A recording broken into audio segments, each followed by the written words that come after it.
Hello, welcome to OMICRON Customer Care Center in Klaus, Austria. My name is Alexander Herrera. I am an application engineer with focus on rotating machines. Insulation resistance and polarization index measurements provide a fast and effective screening of insulation health in rotating machines.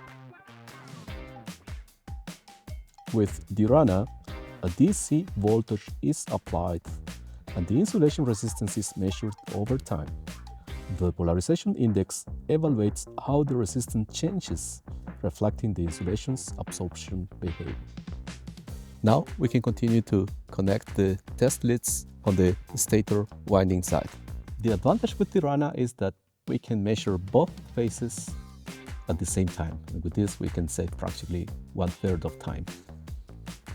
After checking the device status and running some capacitance and noise check, DIRANA will start with the measurements.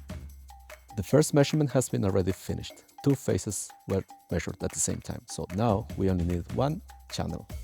Disconnect 1 channel. I am going to use only the red channel.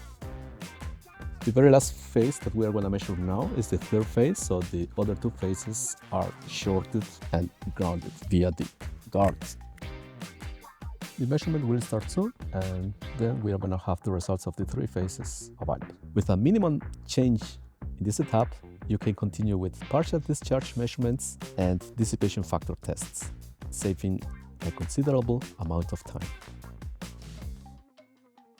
I want to show you how to interpret the insulation resistance and polarization index measurements performed on our stator winding using the Primary Test Manager software. Over here, we can see that there is a table with several results, but this time I just want to focus on the polarization index and the insulation resistance measurement.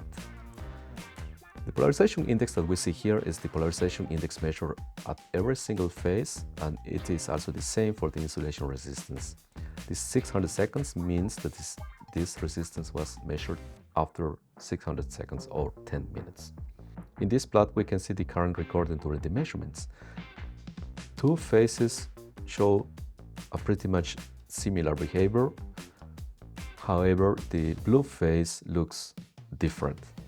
This is a sign that there is an abnormality detected with these measurements. But if we also can take a look to the polarization index of the phase blue is different than the other 2 phases, so this is an additional element that helps to assess the results.